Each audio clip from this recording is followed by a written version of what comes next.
Welcome in to Locked On Knicks. Alex Wolf and Gavin Shaw here, and unfortunate news for the Knicks. Josh Hart doubtful for Game 2 with a sprained ankle after he was one of the heroes of Game 1 against the Cavs. So we're going to be talking about all the implications that comes along with that, what they're missing on defense, who might be able to replace him in the rotation, what they're missing on rebounding and how they can make up for that, what they're missing on offense and how they can make up for that. Plus, we'll address some quite frankly, bizarre quotes from the Cleveland Cavaliers in after practice today. Next on Locked On Knicks.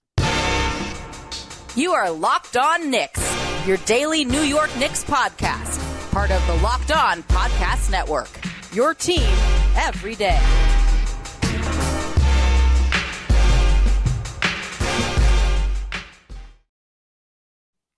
All right, welcome in to Locked On Knicks. Today's episode is brought to you by Gametime. Download the Gametime app, create an account, and use code LOCKEDONNBA for $20 off your first purchase. Last-minute tickets, lowest price, guaranteed. Maybe you want to travel to Cleveland, get some last-minute tickets there. It's a lot cheaper than New York. And we want to thank you guys for making Locked On Knicks your first listen today and every day, whether you're checking us out on your favorite podcast platform or taking in sights and sounds on YouTube. We appreciate you making us part of your daily routine. And if you want to be an everydayer, make sure that you hit the notification bell on YouTube and the auto download function on your favorite podcast app so you never miss an episode, because we are here 5 days a week. You can be an everydayer if you're here every day, because we're here every day too. So we'd love to have you along with us. I'm Alex Wolf. I'm editor-in-chief of Knicks site, The Strickland, and you can find Strick.land. He's Gavin Shaw, your favorite play-by-play broadcaster's favorite play-by-play broadcaster. And unfortunately, we have some news to report. So the Knicks are saying now, and it's been tweeted on the official NY Knicks PR Twitter account, that Josh Hart is doubtful with a sprained ankle that he sustained in Game 1 for Game 2. So that's not great. And there was some comments and reportings around this today. Gavin, do you want to present the unfortunate news before we start getting into how the Knicks can possibly look to replace the immense contributions that Josh Hart gave them in Game 1? Yeah, so I think this was surprising because we both saw Josh Hart get hurt during that game, but then he came back and hit, as we said, one of, if not the biggest shot for the New York Knicks in the last 20 years, and just made play after play after play on both ends of the ball down the stretch of this basketball game. But Alex, maybe you can confirm this from your sprained ankle experience.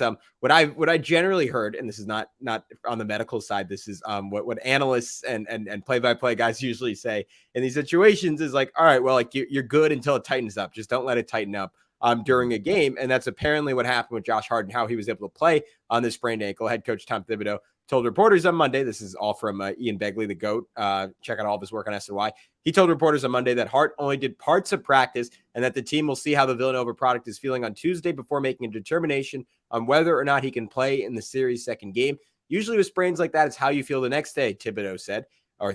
He said he felt fine in the game and we'll see how he is tomorrow. So Alex, we're gonna go do it like this.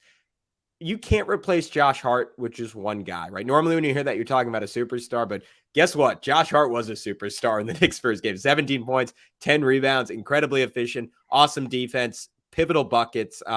You can't replace a guy like that all with one player. If the Knicks could, they never would have traded for him in the first place. So we broke this down into 4 different elements of his game: his defense, his rebounding, his ability to drive to the rim in the half court, and his ability to attack the rim in transition. I guess I have a fifth. Maybe the 2 rim ones were one, but also his his play as a ball mover and a guy who always seems to make quick decisions, making the next pass. The term that draft Knicks like to use is a connector.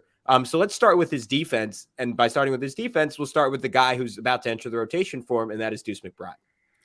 Yeah, and I think of all the things that you could hope to replace that Josh Hart is leaving behind, defense is maybe the most easily replicable. And that's not a knock on Josh Hart and his defense so much as it is a testament to how deep the Knicks are with point of attack defenders this time around. Like, just Jalen Brunson obviously has his issues, with that, thanks to his size, whatever. He makes up for it in spades with his offensive production. So that's not an issue. But then they just have just a glut of great wing defenders. They have Quentin Grimes, obviously, Immanuel Quickley, RJ Barrett, when locked in at his best, can be a pretty great defender. And then obviously Josh Hart, who's in their normal rotation, but they have this guy in Deuce McBride, who is a really great defender and can easily step in and has proven throughout his first 2 years in the league that he could just step on an NBA court at any time and be one of the best defenders on the court.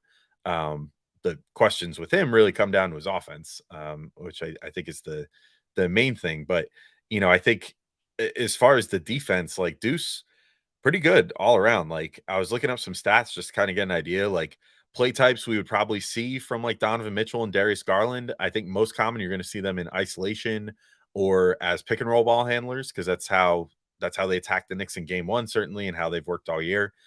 Deuce is at 1.06 points per possession on ISO defense this season, and 1.04 points per possession as a pick and roll ball handler defender this year, which is not mega elite numbers, but is pretty solid. Those are good numbers. It falls solidly in like the top, like, I don't know, 33% or so of defenders in the NBA.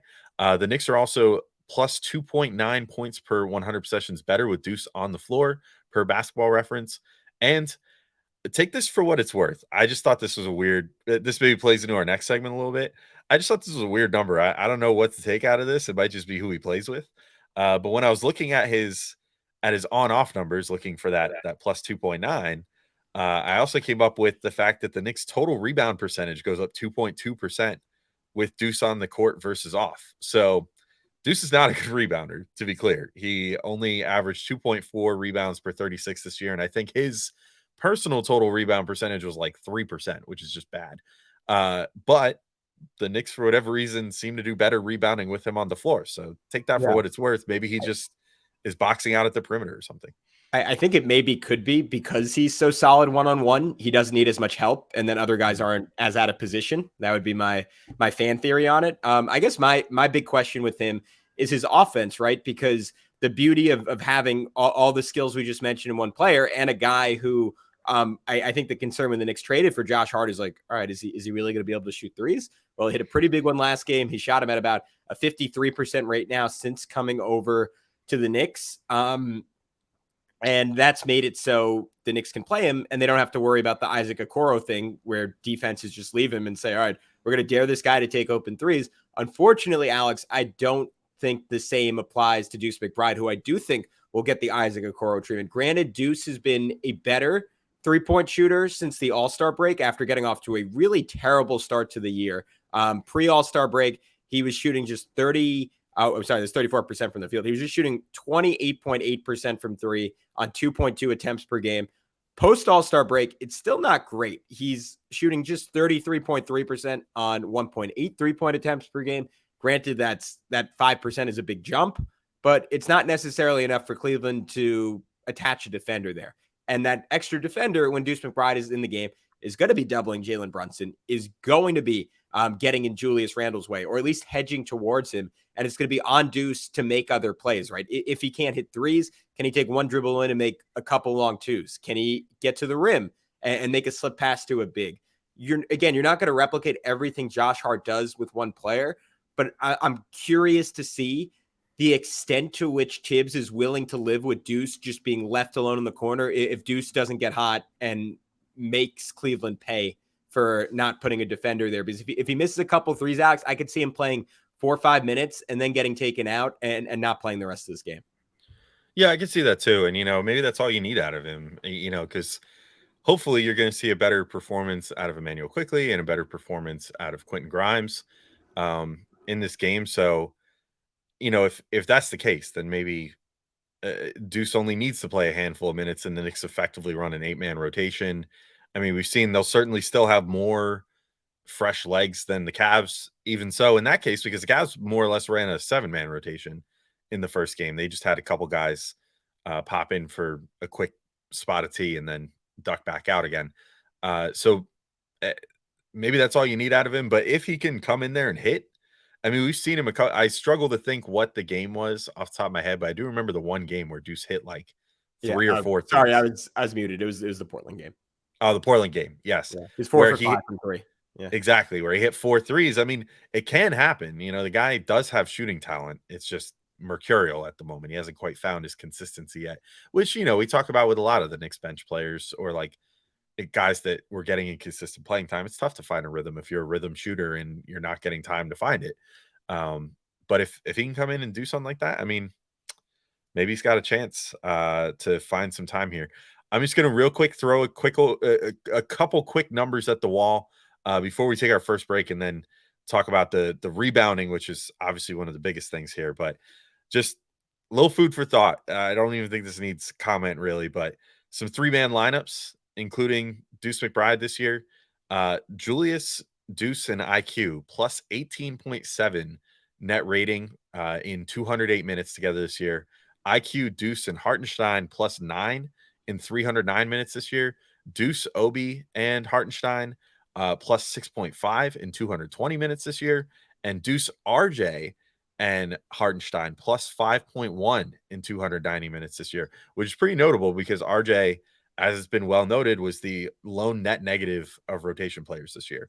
So perhaps that's a way to get RJ going as well, is to surround him with a little more defense off the bench and let him, play with the bench unit in that way and kind of get himself going. But we'll see how it goes. But Deuce luckily already has, in the pre-Hart era, had a lot of playing time to kind of figure this out once the Knicks switched to that 9-man rotation, and hopefully could just kind of slot in and find his way again. But we're going to talk about some of those other guys off the bench, including Immanuel Quickley, Quentin Grimes, and more, and how the Knicks can hope to absorb the huge rebounding loss that will happen if Josh Hart sits out this game, which make no mistake is really huge. But first, I have to remind you guys that today's episode is brought to you by Gametime. And buying tickets to your favorite events shouldn't be stressful. Gametime is the fast and easy way to buy tickets for all the sports, music, comedy, and theater near you. With killer deals on last-minute tickets and their best price guarantee, you can stop stressing over the tickets and start getting hyped for the fun you'll have. And I got to tell you guys, like, I've used the Gametime app, and it's pretty cool. Like, it's great for last minute. I'm not a big planner type most of the time. A lot of times I'll just kind of be like, hey, you know what? I don't really have much going on this weekend. I kind of want to go see the Knicks play, or go see the Mets play, or go see the show or whatever. And my wife and I will just kind of like go to the city and go see the game. And that is where an app like Gametime comes really in handy, because they have great deals right up until the moment of the show. And they consistently beat out the other apps that you might look at on your phone for tickets. So if you haven't tried Gametime yet, I would strongly encourage you to do that. Gametime really is the place for last minute tickets. They have deals on tickets right up to the day of the event. You can get flash deals on tickets for football, basketball, baseball, concerts, comedy, theater, and more. And the Gametime guarantee means you always get the best price. If you find tickets in the same section and row for less, Gametime will credit you 110% of the difference. So snag the tickets without stress with Gametime. Download the Gametime app, create an account, and use code LOCKEDONNBA for $20 off your first purchase. Terms apply. Again, create an account and redeem code LOCKEDONNBA for $20 off. Download Gametime today. Last minute tickets, lowest price guaranteed. All right, Gavin, we were back to talk more. Unfortunately, this is a really unfortunate topic today, because I don't want the Knicks. Yeah, I don't want the Knicks to be without Josh Hart. However, it's a reality that we're probably going to have to live in, because the doubtful tag, for those of you that are fantasy football players, doubtful tag, not great. Usually means there's like less than a 10% chance that a player is going to play, which means that the Knicks are probably expecting that Josh Hart is going to be out tomorrow. Or today, rather, if you're listening to this as it came out on Tuesday. But Gavin, the rebounding is something that Josh Hart has really brought to this team, that he really punished the Cavs with in that game one. And that, as much as we talked about the defense in the first segment, I think the rebounding is easily the hardest, going to be the hardest thing to replace with him out. Yeah, look, I meant to say this earlier, but you can just go super big picture on this and say it really simply. The Knicks on the year are 17-8 with Josh Hart. That's a 56-win team over 82 games. They're 30-27 without Hart. That's a 43-win team. You got to throw in the caveat that they didn't really know who they were the first 15 or 18 games of the season. So maybe you put that difference in there. The gap's a little smaller, but he completely transformed this Knicks season. I mean, it is going to go down and credit to Leon Rose, because 2 years ago, the Knicks won the trade deadline getting Derrick Rose.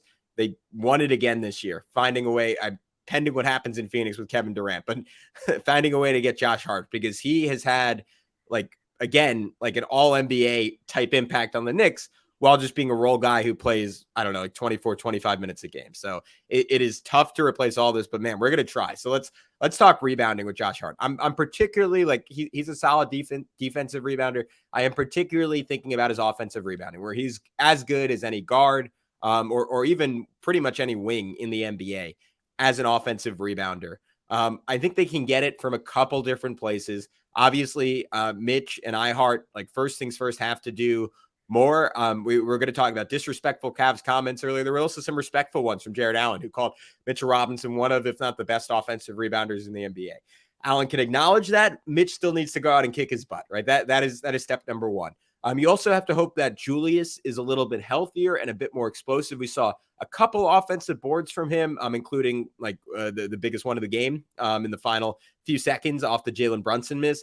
He has to double and triple down on just bullying the crap out of Evan Mobley, right? He has to put him under the rim over and over and over again. And you got to imagine JB Bickerstaff, the last 72 hours, has just been basically calling his Cavs players words that I'm simply not allowed to say on this podcast, over and over and over again, and drilling it into them that, hey, it can't just be Evan Mobley. It can't just be Jared Allen. It has to be a team-wide effort to rebound.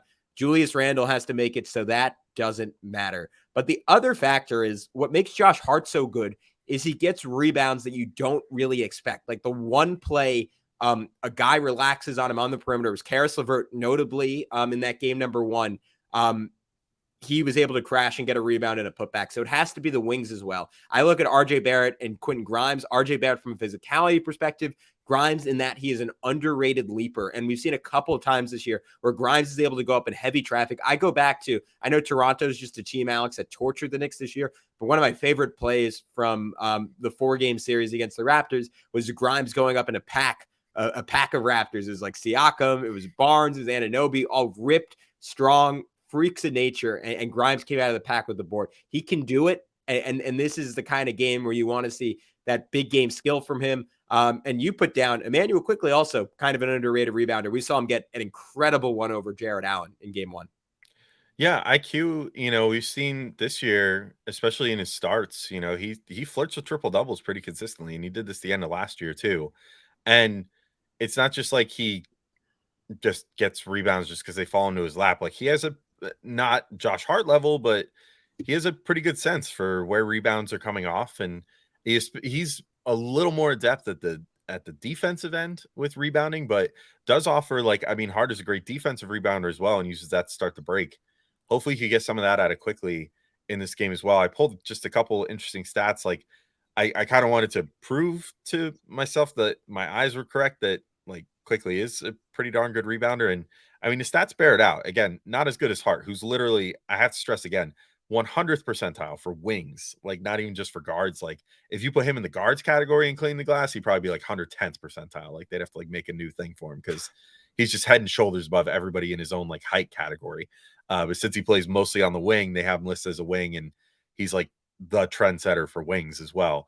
But so Immanuel Quickley this year is sitting at a 7.9% total rebound percentage. Josh Hart, of course, super robust, 12.9% total rebound percentage. So, Hart is like the elite's elite at rebounding, but Quickley solidly above average. Like I mentioned earlier, Deuce McBride is at like, I didn't even write his number down because it was pretty low, but I think it was like 3.2% or something in total rebound percentage. And Quick sits at 7.9%. So that means that he's grabbing rebounds like double the amount of time, or 2.5 times almost as much as a guy like a Deuce McBride.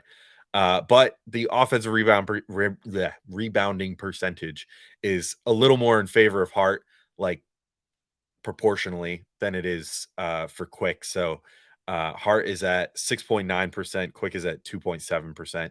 So things take a little bit more of a dip there. And that kind of makes sense, right? Because I feel like Quickley, a lot of times with how his usage pans out, isn't going to be in position for offensive rebounds a lot anyway, because a lot of times he's kind of the guy taking the shot off the bench. Like, he's so often the catalyst, and he's actually really good at setting up offensive rebounds for his teammates with like floaters and stuff, because that's a very reboundable shot when he gets into the paint and then throws up a floater. Those typically have a high bounce and are easy to read and everything. So yeah, I don't know. It's going to be tough. Like, I really think it's mostly going to come down to RJ and Grimes, but Immanuel Quickley could offer a little extra help there. I mean, I think in general, Gavin, like RJ, Quickley, and Grimes, like we just talked about in the recap, and then in the like what can the Knicks adjust for game 2, like shows that we just did, those 3 guys were key before Josh Hart was hurt. Now they just kind of, the onus is even more on them, that at least one of them has to really step up here, because the Knicks are going to need a lot of production filled in with Hart out. Yeah, they are going to have to replace his rim pressure in particular. And I want to dive into some numbers on that and give you an idea of just how difficult a task that is, because it turns out Josh Hart pretty close to 100th percentile in that category as well. But first, I got to tell everyone about our friends over at PrizePicks. So tomorrow night, I guess in line with this, I am going to take Immanuel Quickley to have a big game. I'm going to take Immanuel Quickley over 14.5 points. I'm going to take Julius Randle to step up on the glass over 9.5 boards. I'm going to take Jalen Brunson. I think the ball is going to be forced out of his hands, so he's going to get more than 6.5 assists. So how does PrizePicks work? You pick 2 to 6 players, and they go score more or less than their PrizePicks projection. You can win up to 25 times your money on any entry. The beauty of it is you're not competing against other people, those weirdos in their mom's basement. You don't have to deal with those guys, because it's just you against the projections available. And PrizePicks offers projection in any sport that you can watch. That includes all the main ones like the NBA, NFL, MLB, NHL, PGA, all the college sports, but also soccer, WNBA, esports, NASCAR, tennis, MMA, boxing, disc golf, Euro basketball, cricket, and somehow more. Entries can be made in 60 seconds or less. It's that easy. So download the PrizePicks app or go to prizepicks.com to sign up and play daily fantasy sports. First-time users can receive a 100% instant deposit match up to $1,000 with promo code LOCKEDON. If you deposit $100, PrizePicks will give you $100. If you deposit $50, well, PrizePicks will give you $50. So don't forget to enter promo code LOCKEDON and sign up for an instant deposit match up to $100. All right, with that, Alex, we are back to business here on the Locked On Knicks podcast. And the next element you have to replace with Josh Hart being out is his ability to finish at the rim. And that is both in transition and in the half court. So Josh Hart, really, really good at this as well. 51% of his shots come at the rim. That is in the 94th percentile in the entire NBA in terms of frequency of attempts. But not only does he shoot them at high volume, he also shoots them incredibly efficiently. He shoots 75% at the rim. That is 93rd percentile in the NBA. All that, plus his hot three-point shooting on the Knicks, adds up to a 66.6% effective field goal percentage. That is 98th percentile in the NBA. All of the stats I just said are of his time on the Knicks. So who's going to be part of the solution? The first guy I go to, and maybe this is a surprise and maybe it won't play out this way because he has to get his playoff legs under him, but I had Quentin Grimes. I think Cleveland is going to vary up their coverage in the pick and roll, such that Jalen Brunson can't get to mismatches on Darius Garland and Donovan Mitchell as easily, because as we noted, Alex, he torched both of them, Garland more so than Mitchell, but he torched both of them with relative ease in that first game. So I think instead of someone like Karis LeVert or Chetty Osman or Isaac Okoro switching in those situations, they're going to hedge like they did when RJ Barrett's in the game. The difference in this game is they're now going to hedge when Quentin Grimes sets those screens as well, which means Grimes is going to get the ball open for a second on the wing. If he has space, he should take the open three. But if he has someone, especially someone like an Evan Mobley, flying out at him to get a contest, then he needs to do what he does best. He led the NBA through about the halfway point of the season in blow-by percentage. So he's going to have to do that a lot. He's got to beat his man, get to the rim, and either finish or drop the ball off to a big, which, as we know, he's absolutely fantastic at both those things. There was kind of a stretch midseason where he got out of rhythm with that, but he found his groove in terms of being aggressive and also distributing the ball. But the fact of the matter is, Alex, he's very good at the rim. He shoots 71% there. That is 83rd percentile in the NBA. He's not particularly creative, but he can fly. He's strong, and he has great touch around the basket. So I want to see Quentin Grimes active as a finisher in this game. Yeah, and as we've seen too, I think that he is one of the nastiest abilities to attack closeouts of anybody on this Knicks team too. Like that just quick up fake, like he's going to shoot. That's such a dangerous proposition to begin with that he's so good at like leveraging that into just that quick first step and getting in. So I mean, he could eat up whoever he wants, because especially if teams potentially disrespect him to some degree and don't cover him as tight as they were maybe covering Hart, and are, if the Cavs are going to, you know, look at Julius Randle and like double team him, or Jalen Brunson double team him and leave Grimes, in a position where he gets to attack and tilt the defense, like he has to take advantage of that. Now, of course, it's easier said than done, right? Because the Cavs have Mobley and Allen on the inside, and they're so dangerous as rim protectors that it makes life hard. I sort of think the same thing applies for RJ Barrett, right? Like I feel like we need to see more out of him. And you had the note, I think, after game one of like, he looked like he was kind of a little overwhelmed by the size that was presented to him on the inside there. But RJ has done a good job, even at times this year, of going right into the teeth of the defense and, creating something at the rim, or at least drawing a foul. And granted, Evan Mobley, for good reason, was a defensive player of the year candidate this year as a sophomore, which is crazy. Jared Allen is like right there as that sort of player too. So like they're not going to be as easy to bait as your average player. That said, like RJ's strong enough, and we saw like Mobley in particular is not quite there as far as NBA strength yet, I don't think. Especially against a team like the Knicks, which are all just like big, thick dudes that love to run into you. So I think that RJ can look to generate some stuff there too. Maybe a little different than Grimes, whereas, Grimes, I think, needs to focus on gliding right on in there and kind of hitting a finger roll right up next to the hoop, because he's got that very deceptive athleticism and leaping ability to get right into the teeth there and finish right at the cup. I think RJ's got to kind of try to generate some contact and start getting some foul calls going the Knicks way, which we'll talk about some kind of stupid quotes in a second from some Cavs players, but as far as fouls and stuff go, but we'll save that for just a minute from now. But Gavin, the next thing that could probably be considered one of the higher priorities for the Knicks to address without a Josh Hart available would be as a connector, which you put down, and I'll let you lay this one out, because I think this is super important. I mean, he is a guy that just is easily one of the I mean, I know basketball IQ is like kind of a myth, whatever, but like he's definitely one of the guys that sees the game the best on the Knicks and makes the right pass, even if he's not necessarily making an assist, and has served as like a tertiary ball handler a lot out there in lineups with Immanuel Quickley and Jalen Brunson, with Jalen Brunson and Julius Randle. Like various other guys that handle the ball have been out there, and Josh Hart has been bringing the ball up and initiating, and that's going to be something I think the Knicks are going to miss.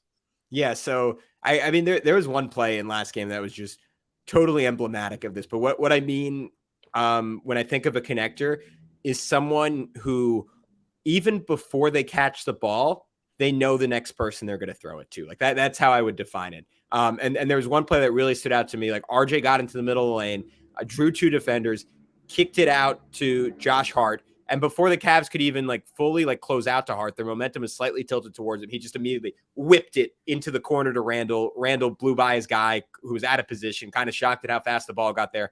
Got a pretty easy layup at the rim. So the Knicks need people to make decisions like that. I think Quentin Grimes is capable of that. I think Immanuel Quickley on the right night, because sometimes like this first game, like he gets a little bit too ISO happy and a little bit too dribble happy. And if there's one complaint I have about Immanuel Quickley this year, as he started feeling himself a little bit more, we've seen a bit less of those rapid fire decisions that I have come to really love in his game. And I think Obi Toppin is great at it. Unfortunately, you can't really look at Obi as like the direct replacement for Hart, because obviously their minutes don't really overlap. I think Deuce McBride is really good at it as well, Alex. So all those guys can fit in, and I don't necessarily have stats to quantify it, but I just think that's going to, like, against the best defense in basketball, that's going to be even more locked in, even more desperate, playing at a fever pitch with their rotations, with their closeouts. Like, you can leverage that with quick passes. And then the other thing you need to do to leverage that is cutting Hart off the ball. Like we saw Hart have this picture perfect back cut, and Julius Randle just hit him on the run for a layup. Like guys like Obi, Guys like Grimes, we saw RJ as the year went on, particularly when Isaiah Hartenstein was in the game, get better and better at moving off the ball. The Knicks are going to have to pick up a couple of easy baskets that way. And then, Alex, the final way they're going to have to pick up some easy baskets is in transition, where, of course, Josh Hart is fantastic. Yeah, and I'll just say quickly on the short roll passing and connecting, like maybe the unlikely hero there could be Obi. Like I really think that he one of his most underrated skills is how quickly he processes the game. Like he is he is exactly what you describe as far as the ball hits his hands and he pretty much already knows what he's going to do with it at least half the time. And we've seen him make so many great like just split decision passes where it's just like the ball hits his hands and he's already like, okay, kick over there. Or like, oh, here comes a cutter. Like he'll be standing at 3-point line, just like whip it in there to a cutter and just perfectly find them on their way to the hoop. Like hopefully he and RJ and Quickley are ready to kind of gel together doing that. And if the Cavs, as I just said, like if they're doubling the ball, like you're going to get those 4-on-3s. And last game, Brunson didn't really at least there's one play in particular. He didn't really trust RJ to do that, to go make that decision. Like Brunson's going to have to show faith in those guys, like guys other than Josh Hart, and they're going to have to pay it off by making good decisions. Yeah, for sure. As far as transition, I mean, I think what really has to happen in this game is that guys like Mitch, like, and I mean, Mitch already does this so well to begin with, so I don't know if this is really a note so much as just like keep doing what you do best. But Mitch is going to need to try to funnel a lot of rebounds to Julius. I think because I think if you can't have Josh Hart out there flying out of nowhere to grab a defensive rebound and start a break, you got to have someone that is extra rebound capable that can grab that board and then just start transition right away. And because that makes all the difference, especially as you noted, like against a really great defensive team like the Cavs that are quick to run back and get set up. And like if even one of Mobley or Allen gets ahead of the play and gets down there and gets set up, like your break is already stopped, because you can't go against a guy like that one-on-one in transition. So I think funnel rebounds to Julius Randle, funnel rebounds to Quickley, who, as I mentioned, like better defensive rebounder than offensive rebounder. So like see if you can get him in positions to grab defensive boards and start the break because he's really adept at that and keeping his head up. Obi Toppin kind of does that too, actually. So both power forwards that could be on the floor do have that ability, which is a really nice luxury that the Knicks have. But yeah, I mean, I think that maybe we buried this a little too far. Like transition is just such a valuable thing that Hart brings to the team. Granted, he brings so many valuable things. It's kind of like just, I don't know. It's like picking your favorite like pizza topping. Like there's a million great things to love about Josh Hart and the way that he plays. But transition for him gets the Knicks probably 6 points a game, if not more, which could be so critical. Like because there's almost always one possession per game where he brings the ball down, kind of does that little like hezzy around the 3-point line and then goes, oh wait, nobody at the rim. Okay, I'll see myself in, and just goes in and charges straight to the hoop and gets a transition bucket that way, coast to coast. Or where he just utilizes his great vision and playmaking ability and trots it all the way down the floor and then finds somebody in transition that way. So that's a big loss for the Knicks, and they're going to need to find a way to generate. I guess the biggest thing is don't abandon the spirit of Josh Hart and what he brings when he's out there in transition. Because if you start playing a slow half-court brand of basketball just because Josh Hart isn't out there, you're playing directly into the Cavs' hands, and that could be the most dangerous thing the Knicks could do. Yeah, I'm totally with you. I mean, that's kind of what was flashing in my mind when you mentioned, like, all right, like we want Quentin Grimes going to the rim, but do we really want him challenging Evan Mobley and Jarrett Allen again and again and again? And like the answer is no. Like maybe a lot of those opportunities, if they do come, will come in lineups where just Mobley's on the floor or like the few minutes when it's just Allen on the floor. Because when it's both those guys, it's almost like, all right, that's pretty much a no-fly zone for maybe anyone other than Julius Randle or Mitchell Robinson or Jalen Brunson, just because Brunson obviously brings so much nuance around there. But then transition is kind of the time to go at it, to your point, when those guys aren't set up. And you noted it, but man, I look at Immanuel Quickley because he got so good the second half of this year at grabbing a rebound and just kind of inexplicably just bouncing off of 3 or 4 guys like a prime Adrian Peterson and just finding his way to the basket and finishing over contact and through contact. So he needs to bring that because he didn't have a single one of those buckets in game one. And then, of course, you need a similar performance from Obi Toppin. He had those 2 transition dunks, which doesn't sound like a lot. But when you think about him only playing 15 minutes and you're like, oh, wow, that translates to, I don't know, like 10 points in transition or like 9 points in transition, like in a normal game or like in a full game. Cleveland's going to be super aware of that. So he's going to have to do it one more time. But Alex, and then real quick, RJ and Randall, like they have to be aggressive, but also just have good decision making, because we saw RJ have a couple flubs in transition in that first game. And for Randall, to me, it's almost more about health with him and just knowing that he's ready and explosive enough to make those kinds of plays. But before we wrap up, we promised all game long. You want to highlight some dumb stuff Isaac Okoro said, or I don't even know if it's dumb. I'm going to just call it like being like a little bit of a sore loser, and hopefully it comes back to bite Cleveland, because it was very sore losery from Isaac Okoro. Yeah, 3 quotes that have come out at various times. Not 2 from Okoro, 1 from Garland, but just the overall belly aching of the Cavs over the fact that, oh, we had to play a playoff game and it was a little more physical than usual. And like never mind that we got away with tons of stuff too, and that they basically didn't call anything in the whole game. And it was acknowledged, like, for both sides the whole time, that like there was nothing being called. Like both teams were getting mugged left and right. Anyway, Isaac Okoro says these quotes came from I think first 2 came from SNY's Knicks videos, and then our own Evan Damrell had this from Locked On Cavs with the other quote. But so Isaac Okoro says Jalen Brunson has, quote, antics on the court that allow him to draw fouls, nodding your head back, falling on the ground when not a lot of physicality is used on you. He adds that he speaks with referees in an attempt to make them aware of Brunson's, quote, antics. Then Isaac Okoro, after the Cavs were bullied in game 1, now knowing that I'm able to get away with a couple hand checks and nudges, I'm just going to keep doing it. All right, so wait, Isaac Okoro, which one is it?